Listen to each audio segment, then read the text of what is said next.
Welcome to the Information Security Forum podcast. I'm your host, Tavia Gilbert. Breaches have become the third certainty in life, and cyberwar has replaced the Cold War. The truth is, we're under attack every minute of every day, and this is just not the paranoid side of me speaking. This is reality. That was Adam Levin, chairman and founder of CyberScout, co-founder of Credit.com, and author of Swiped: How to Protect Yourself in a World Full of Scammers, Phishers, and Identity Thieves.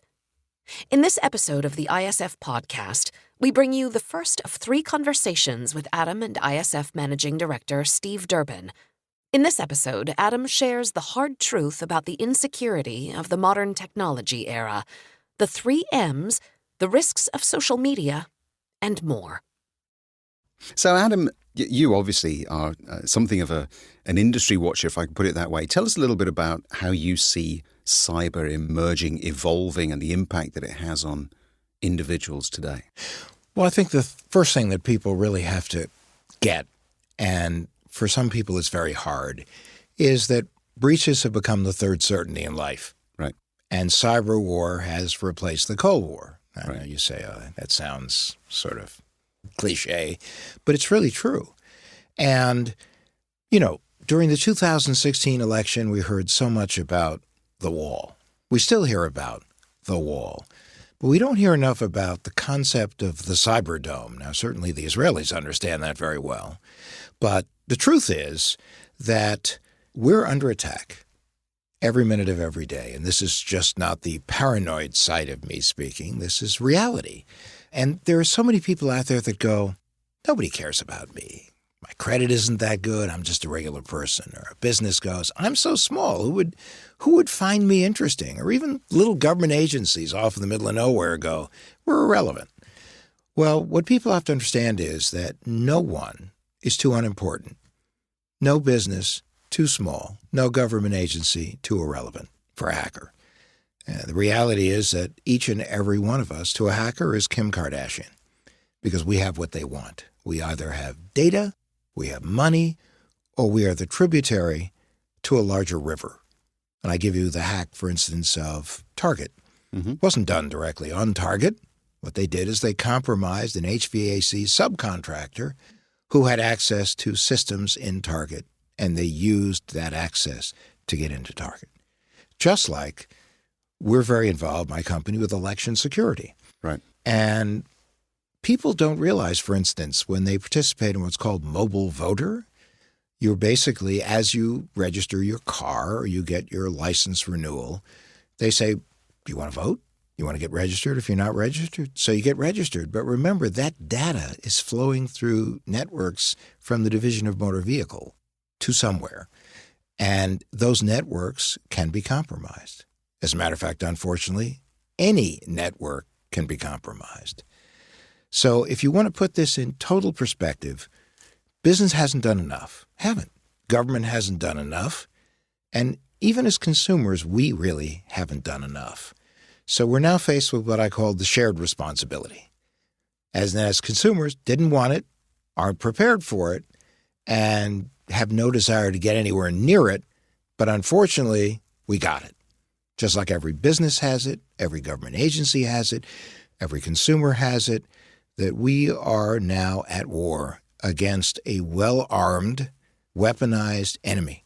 Now, whether it's a state-sponsored hacker, a for-profit hacker, a cause hacker, or the proverbial 400-pound hacker on a mattress in his mother's house in New Jersey that the president likes to refer to. But at the end of the day, we are in their crosshairs. And they're coming at us as if they're friends, family members, a boss, a technology company, a government agency, a financial institution, preying on the one thing that they can, the fact that we're all human. And unfortunately, we've learned in cybersecurity and technology that humans are the weakest link, that we believe. We click on links. We don't use two-factor authentication. We don't use long and strong passwords. When we're confronted with a question by somebody who seems to be somewhat of authority, we give them an honest answer. Right. The same answer that we put oftentimes in our profile in social media. We don't shred and we don't freeze our credit. When you combine all of that, we are easy pickings for a hacker because at the end of the day, they're preying on distraction and vulnerability. And we all have day jobs, whether it's running a business, working for a business, raising a family, being involved in philanthropic activities, going to school. We have a day job. But for a hacker, we are their day job. And that's the context that people have to really put it all in. So where do we go from here? I mean, you've made the point that as a consumer, we first of all, we don't particularly think we're a target, but of course we are. We don't necessarily think before we click because we just don't. So what can we do? Where do we go? Well, I have in the book Swiped and in a lot of the things that I do and the work that I do, I try to put this into the context of what I call the 3 M's. And this applies to businesses and government agencies and individuals. Right. And the first M is, how do I minimize my risk of exposure? How do I reduce my attackable surface? The second M is, how do I effectively monitor? Businesses need to monitor systems. Government agencies need to monitor systems. Consumers need to monitor credit. They need to monitor their identity. And the third M is, how do I manage the damage? Now, the managing the damage part is different for the business versus the consumer. Mm-hmm. But at the end of the day, it's really all about the 3 M's. And especially when you talk about reducing your attackable surface, we're living in a world surrounded by billions of Internet of Things devices. They're tracking us, they're listening even when we don't think they're listening, and they're gathering information and they're sending it back somewhere. Those Internet of Things devices all come with manufacturer default passwords, and every one of those passwords is for sale today on the dark web.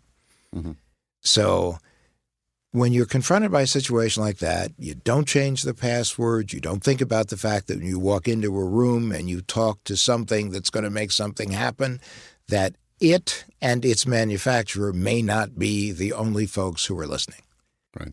And that vulnerability could get bad guys into networks, your home network, your business network, government agencies, election systems, all of those things. So you got to think about it in terms of the 3 M's, which I can break down. I just don't want to keep going. No, I'm interested in this minimization because that's where it starts, right? Because as you've rightly pointed out, everything now is listening. Doesn't matter what it is. If it's got a chip in it, it's listening and it's sending information somewhere. Right. I was with a bank just the other day who was telling me that they had discovered that all of their printers were actually sending information out of the bank premise. Not intentionally, but simply because they'd outsourced the printer acquisition to business departments who had gone away and bought them and got a good deal on it and hadn't really thought that there was potentially a password that needed to be changed on it. So, there's that kind of thing in the business context. If we look at it at the individual context, very few of us spend more than 10 minutes without picking up a smartphone or doing something with it, sending something, taking a picture of something. And so when you talk about minimization, that I think for a lot of people listening to this would seem like something of on the one hand, a utopian ideal, or on the other, something that is actually an impossibility and not something that they would even wish to consider because being, off the grid is horrendous. There's no way we can do that. So how can we minimize this threat? And first of all, even if you're off the grid, if your picture happens to show up with someone who's on the grid, yep, or you've made a comment to someone who quotes you saying, my best friend Bob, who really never talks about very much of anything, did say this the other day, and it was pretty interesting. And then suddenly that person gets engaged and they give more information about you. Now you're in the matrix. You're there. Right. So in terms of minimization, there are simple things you can do and more complicated things you can do. The simplest thing is long and strong passwords. Mm-hmm. You don't share them across every platform in your life. They're not dumb passwords. Password is not a password. 1, 2, 3, 4, 5, 6, 7, 8 doesn't really work. Certainly the people at Ashley Madison found out about all of that. Right. Or you can get a password manager, mm-hmm, or you can devise a password phrase which becomes part of a password protocol you use. 2-factor authentication. Some people find that to be a little cumbersome, which is every time they log in and let's say it's from a different device, or you have a different IP and somehow the website doesn't pick it up right, they'll say foreign device. And they'll either text you a code which you then have to enter in order to continue, or security questions pop up. Now, security questions have always been one of my favorite areas to talk about because when you set up your security question protocol, don't assume that you're going to undergo the equivalent of a background check for a security clearance. That company, that website, that entity that you are creating the security questions for, they don't really care what the truth is. All they care is when they ask you, the answer you give is consistent with the answer you gave. Right. So lie like a superhero. Right. Especially because a great deal of the information out there on social networking sites is the answer to security questions. Absolutely. I mean, the old favorite for me was always, what's your mother's maiden name? Mm-hmm. And the majority of people will give a true answer. Well, that information is very, very easy to come by. And as you rightly say, the bank or the third party really doesn't care. It could be Smith, it could be Sawalski.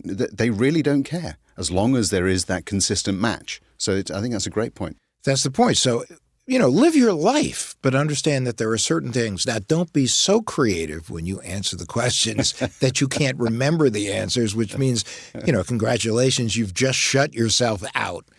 So there's that. Shredding, never underestimate the humble shredder. Making sure that your mobile devices are secure. Make sure when you put a code into your device that it's actually a creative code as opposed to 1234 or 9876 or 1111 or some people's favorite 0000. Don't click on links just because, I got a link. This looks cool. Let me click on it. The IRS doesn't, for instance, send you email. They don't call you on the phone. There are 4 types of phishing, or I call it the pantheon of ishings. There's phishing, dear cardholder, dear member, dear account holder. There's spear phishing, dear Steve. There's vishing, that's voice over internet protocol phishing. That's when someone calls you on the phone and either says they're the Internal Revenue Service or they're your bank, and they ask you to authenticate yourself. So rule number 1 with that is never authenticate yourself to anyone from anywhere for any reason. Never trust, always verify. It's one thing if you make the call, if you send the email, if you log onto a site and they're trying to figure out if you are who you represent yourself to be. But if someone calls you, first step is, well, don't you know me? That's why you're calling me. And if you don't know me, why would I want to, A, talk to you, and B, give you any information? So you don't do that. You don't open attachments that a friend of a friend of a friend says, this is the coolest thing. You got to see this. You don't download unverified apps onto your mobile device. Go to a real app store, and even some of the real app stores have had some issues. And just because you see something that you think is the newest, coolest, most outrageous, hottest thing on the market, that doesn't mean that you should do it and download it, because oftentimes there are surprises. Like, for instance, Pokemon Go, when people realized that the most recent iteration, people were giving permissions for them to crawl into your Google life. When it was brought to everyone's attention, they went, no, mistake. We didn't really mean that. And Google was like slowly fading in the corner. And it was a thing where it was a bad thing. Bad decision they made. When people say, we put a chip in you, it'll make it easier. You can walk by the vending machine and wave. Right. Do you really want that chip in you? Do you want somebody really following you around? So be very careful, be thoughtful. Freeze your credit. Now it's free. You can freeze your credit anywhere in the United States, and it's free. Not only for you, but for your kids. Whereas or your in the parents. old days, or your parents. And be mindful of all these things and always be alert. If something doesn't seem right, there's a good chance it isn't right. It's not a mistake. You get a call from a debt collector for a debt that your child owes, you go, that's ridiculous. My kid's 6. Can't possibly be true. They could be a victim of identity theft. Right. So on the minimization front, and when you have these Internet of Things devices, change the passwords on them. Make them long and strong. Make sure you at least change the password on your router, which is sort of the gateway into your home. And be very careful about who you talk to, what you talk to about them, and don't overshare on social media. I know that people have an unquenchable thirst to find out everything they can about anyone they know and half the people they don't know. And so many people have this irrational desire to share every morsel of their lives on social media. Look at my new car. Here's my new bracelet. Wow, I just got my new driver's license. Look at my new debit card. Never had a debit card, never had a credit card. Want to share it with the world. There's a famous story of a woman that got so excited at one of the Democratic National Conventions, she waved her Medicare card in front of the camera and forgot to really think about the fact that at that time, your Medicare number was your Social Security number. Right. And the other thing people have to understand also is your cell phone number is now practically ubiquitous. Everywhere you go, they say, oh, by the way, if you want to take advantage of our loyalty program, give me your email address, give me your cell phone number. So people's email addresses, their cell phone numbers, they are practically ubiquitous.